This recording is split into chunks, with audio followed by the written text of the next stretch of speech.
바울의 선교로 시작되었고 왕성해졌으며 여러 은사가 나타났던 1세기 고린도 교회의 모습이 바울의 서신에 담겨 있습니다. 시대와 환경의 차이는 있지만 신앙의 문제들, 그것이 영향을 미치는 삶과 세계관에서의 여러 관점들이 드러나고 있기 때문에 기독교를 이해할 수 있는 중요한 단서가 됩니다. 오늘의 본문에서 바울은 고린도 교회가 겪고 있던 중심적인 문제에 대해서 한 실제적인 행동의 예를 들어 언급하고 있죠. 우상 제물로 드려진 고기를 먹는 일입니다. 이게 왜 문제가 되었을까요? 당시 고린도 교회는 여러 인종, 사회적 계급, 남녀가 함께 공동체를 이루고 있었습니다. 보기 흔치 않고 구성이 쉽지 않은 독특한 모임이었다고 할 수 있는데요. 인종적으로는 유대인과 그 외 로마 제국에 퍼져 있던 여러 인종들, 이를 통칭해서 비유대인이라고 하겠습니다. 사회적으로는 제국의 상류층이거나 영향력이 있는 사람이 있었을 것이고 평민과 노예도 있었을 것입니다. 그중 특별한 점은 한 집안의 주인과 노예가 같이 참여하기도 했다는 점입니다. 부유한 자와 가난한 자가 있었을 것이고 남자와 여자 그리고 아이들도 있었을 것입니다. 1세기 그레코 로만 문화, 즉 고대 그리스 문화를 추종하는 로마 사회의 문화권에 있던 지중해 연안 지역들은 명예를 중요하게 여기고 수치당하는 것을 모욕으로 여기는 사회적 코드를 가지고 있었고요. 자신의 신분과 계급이 함께 어울리는 식탁 문화가 있었고요. 암과 지식에 대해서 큰 관심을 가지고 그것을 소유함으로써 자랑하는 것을 좋아하던 문화를 가지고 있었습니다. 고린도 교회는 이스라엘 본토에서 멀리 떨어져 있었고 또한 무역이 발달한 지역에 있었으며 유대인, 이 유대인이라고 해도 헬라어, 즉 고대 그리스어에서 당시 로마 제국 전역에 쉽게 사용할 수 있도록 쉬운 방식으로 진화된 1세기 그리스어, 이 헬라어를 쓰면서 지중해 문화권에 익숙해진 유대인들, 디아스포라 유대인이라고 하는데요. 이들이 교회에 속해 있었습니다. 물론 교회 구성원의 다수는 비유대인, 즉 이방인 출신 그리스도인들이었을 겁니다. 바울의 선교 내용은 주님의 부활 그리고 성만찬에 집중되어 있었습니다. 이스라엘의 역사와 구약에 대한 이해가 불충분했던 이방 지역 선교에서 이 둘은 중요했고 본래 복음의 핵심이죠.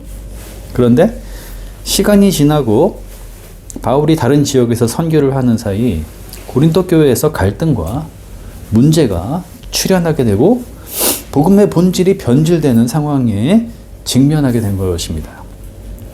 사회의 풍조, 문화와 충돌하면서 문제들이 발생한 거죠. 당시 성만찬은 지금 우리가 행하고 있는 기독교 예전으로서의 모습과는 좀 달랐습니다.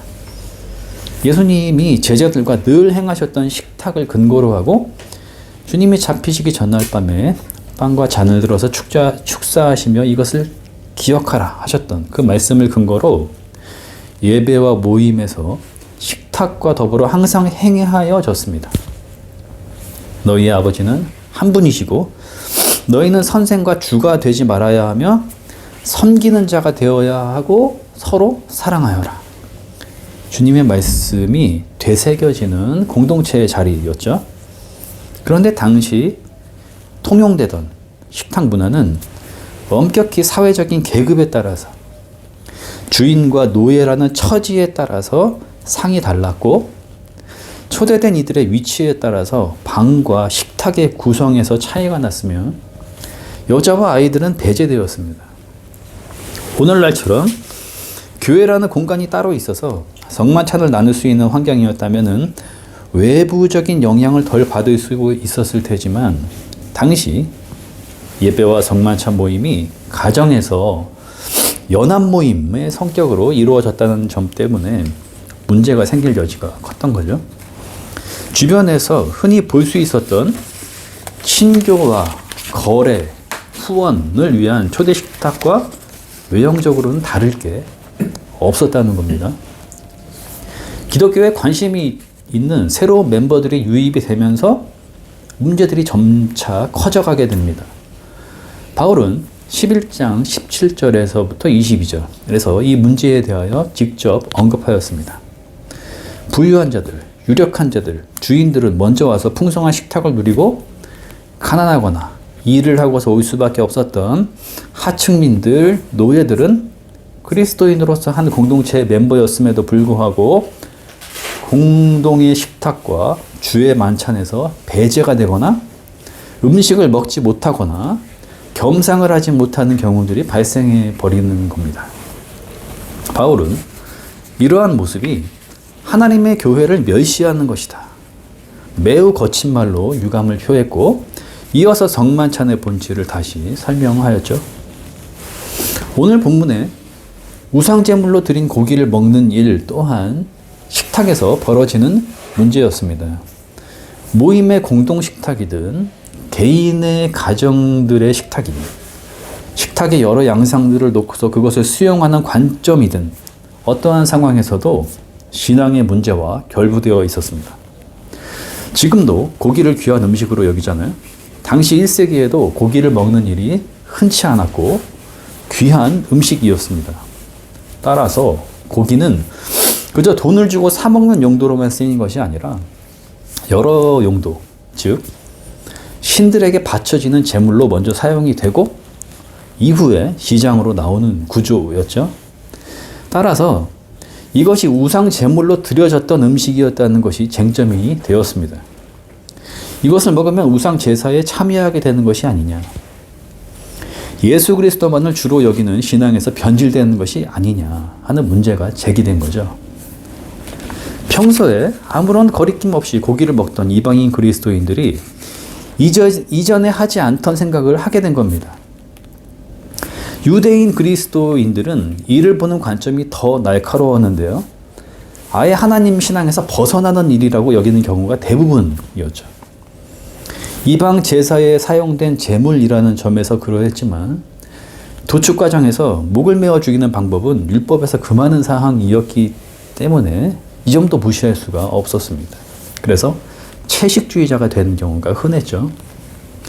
바울은 먼저 자신의 입장을 피력합니다. 신명기 6장 4절에서 5절 쉐마가 간접적으로 언급되고 있죠. 하나님은 오직 한 분, 유일하신 아버지, 만물의 창조주, 모든 인간의 주가 되신다는 것. 하나님이 예수 그리스도로 오셨고 우리 모두가 현재 그분 안에 있다라는 점을 확실히 합니다. 즉 모든 신은 인간이 만들어낸 허상에 불과하기 때문에 거기에 고기를 바치든 안 바치든 그 음식에는 아무런 문제가 없다는 거죠. 그것 때문에 고기가 영향을 받는다거나 그것을 먹는 사람이 영향을 받는다거나 하지 않는다는 겁니다. 거기에 바쳐진 고기라고 해도 창조주 하나님의 피조물이며 인간에게 주신 양식이라는 거죠. 그런데 이러한 바울의 입장을 받아들인 몇몇 멤버들이 이를 자신들이 가지게 된 지식으로 여기고 그 지식을 가지고서 다른 사람들에게 좋지 않은 영향을 미치게 됩니다. 그들의 심리는 이러했습니다. 나는 이 문제에 대해서 자유로워.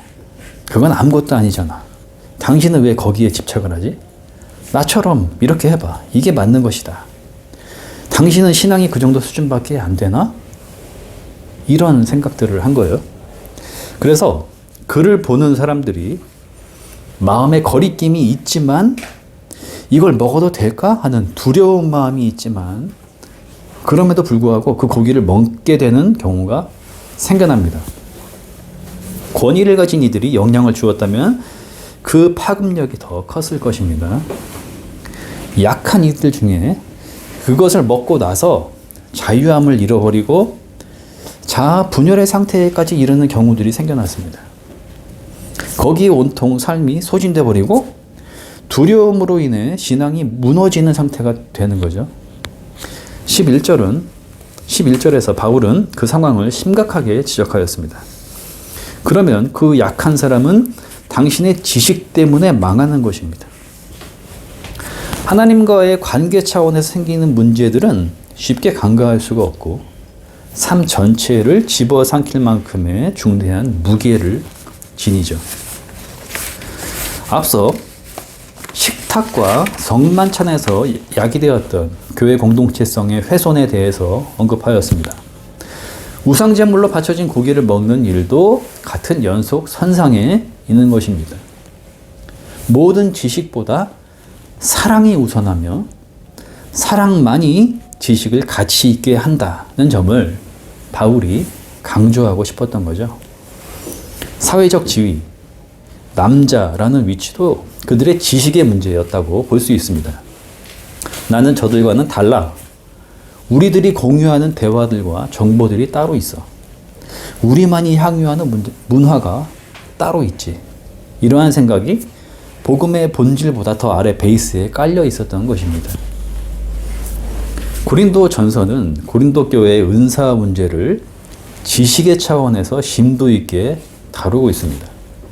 이 교회에는 각종 신령한 은사들이 풍성했습니다. 그런데 그 은사가 나와 너의 차이를 구분하게 만들었고 상대적인 우위를 느끼게 했습니다. 아무리 좋은 은사를 받아서 그것을 누린다고 해도 결국 은사들은 육신의 쇠함과 같이 지나가고 만다는 것을 바울은 가르치고 있습니다. 은사를 사모하기는 하되 그것을 자랑하지 말라는 것이었죠. 바울은 신령한 은사 외에도 모든 소유를 나누어 줄 정도의 헌신, 내 몸을 넘겨줄 정도의 희생과도 같은 특별한 덕 또한 자랑거리가 될 수 없다고 말합니다. 이러한 것들은 일반인들이 범접할 수 없을 정도의 지식 혹은 은사라고 말할 수 있는 것들이잖아요.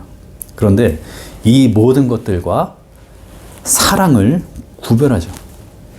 다시 말해 지식, 은사, 희생, 헌신 이러한 것들과 사랑을 다른 차원에 둡니다. 그리고 그리스도인들은 사랑을 구해야 한다라는 점을 강조합니다. 우상에게 드려진 고기를 내가 먹고 안 먹고의 문제가 그리스도인이 누리는 자유의 측면에서 나를 뒤흔드는 것이 아니라면 그 문제가 어떠하냐가 중요한 것이 아니라 그것을 대하는 공동체의 형제와 자매들이 그리스도 안에서 각자의 신앙에 따라서 잘 판단할 수 있도록 배려하고 섬세하게 격려하고 어떠한 경우라도 연합과 일치를 이루기 위해서 행동해야 한다는 점을 본문은 보여주고 있는 것입니다. 바울은 로마서 14장 5절 또 어떤 사람은 이 날이 저 날보다 더 중요하다고 생각하고 또 어떤 사람은 모든 날이 다 같다고 생각합니다. 각각 자기의 마음에 확신을 가져야 합니다. 라고 말하였죠. 즉 이러한 문제는 각자 자신의 마음에 확신을 가지면 되는 것입니다. 바울은 사랑을 모든 것 위에 두고 있으며 사랑은 그 모든 것과 비교 대상이 아닌 오직 추구해야 할 절대 가치로 언급하고 있는데요. 아니 자신의 모든 소유를 내어줄 정도의 헌신이 사랑이지 자신의 몸을 내어줄 정도의 희생이 사랑이 아니라면 도대체 뭐가 사랑이라는 건가? 라고 물을 수 있겠죠. 은사가 교회를 위해서 쓰이는 것이고 지식도 누군가에게 알려줄 수 있기 때문에 사랑을 전하고 줄 수 있는 수단이 되는 것이 아니냐라고 말하고 싶은 사람도 있을 것입니다. 그런데 바울은 이러한 모든 것들이 사랑이 없으면 아무것도 아닌 것이 된다 라고 말함으로써 사랑과 엄격하게 구분하고 있죠. 로마 카톨릭은 사랑을 이렇게 정의합니다. 자신에서부터 시작해서 자기의 삶을 희생하는 데까지 이르는 헌신이라고 말이죠. 하지만 이러한 헌신도 고린도전서에서 말하는 사랑과 별개입니다. 은사와 지식과 헌신과 희생이 사랑이 있을 때에 하나님께 받아들여지는 것이 되고 교회의 덕을 세우게 되며 하나님의 영광을 드러내는 생명 충만한 삶으로 이끌어 간다는 것이죠. 우리가 읽고 듣고 배우며 경험으로 익히게 된 사랑은 성경이 말하고 있는 사랑이 아닌 자기 집착과 가면인 경우가 많습니다. 내가 원하고 마음에 드는 대상이 사랑의 대상이 되고 나의 곁에 두거나 나의 것이 되게 하려고, 즉 소유하고 쟁취하려고 애를 쓰면 그것을 얻었을 때에 사랑을 이루었다고 생각하는 경우가 많죠. 어긋났을 때에 질투하거나 괴로움에 빠지는 경우도 빈번하고요. 집착은 거래를 동반하는 법입니다.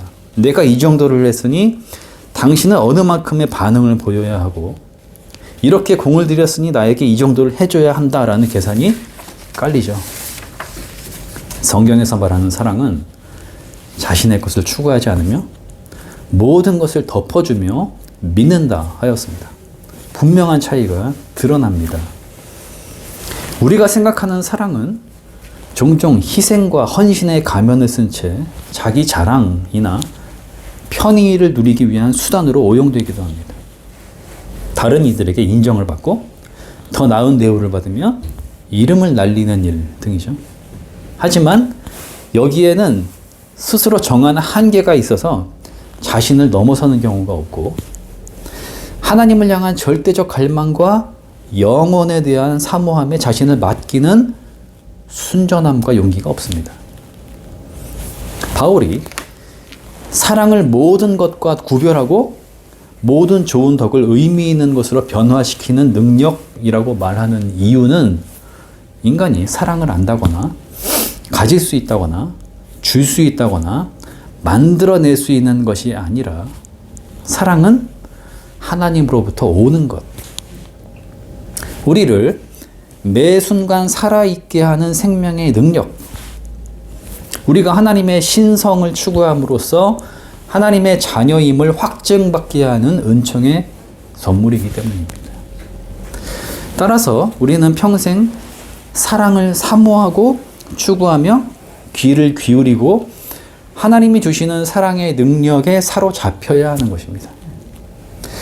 사랑의 삶을 오픈하고 열린 세계와 미래를 향해서 그 사랑에 자신을 맡기며 그것을 실천해 나아가는 것이 성도의 삶입니다. 오늘 설교가 자칫 기독교의 사랑에 대해서 우리가 경험하고 이해할 수 있는 차원을 넘어서는 어떤 추상적인 것을 말하려고 하는 것인가 하는 오해를 낳지는 않을까 해서 이 부분을 언급하는 것으로서 말씀을 내주려고 합니다. 남녀의 사랑, 선의와 친절, 부모가 아이를 향하는 마음, 이러한 것들과 기독교에서 말하는 사랑은 다른 것일까요? 그렇지 않습니다. 기독교의 영성은 현실에 뿌리를 두고 있으며, 사랑은 이러한 것들과 차원이 다른 특별하고도 추상적인 어떠한 개념이 아닙니다. 그렇지만 자기 집착과 자기 자랑에 근거하지 않으며 타인을 향하고 한계가 없으며 인간의 능력으로 가능하지 않은, 즉 하나님이 주시는 사랑의 능력으로 이러한 것들이 가능하다라는 것이 본질입니다. 요한일서 4장에서 하나님은 사랑이라 하셨습니다. 우리가 이러한 아름답고 고귀하며 따뜻하고 행복감이 넘치는 일들을 매 순간 가능하게 해주시는 능력이 하나님으로부터 오는 것이다 라는 사실을 깨닫는 것이 중요합니다. 우리는 때로는 실망하고 우울하며 과도한 자기 집착에 빠지기도 하지만 어느새 타인을 향해 손을 내밀고 싶어지고 아낌없이 주고 싶어지고 어떠한 대가도 없이 나누고 싶어집니다. 우리 그리스도인들은 어느 순간 하나님을 향한 감사와 사랑으로 삶이 충만하게 차오름을 느낀다거나 그 생명의 충만감이 오늘 나를 살아있게 한다 라고 고백하고 싶어지는 사람들이죠. 우리는 가끔 하나님의 살아계신 나와 함께 하심의 증거를 찾으려고 애를 씁니다. 사랑의 능력에 휩싸이는 오늘을 발견하는 것, 이것이 하나님이 사랑으로 이 세계를 여전히 다스리고 계신다는 증거이며 오늘 나와 함께 계시는 임마누엘의 증거입니다. 아멘.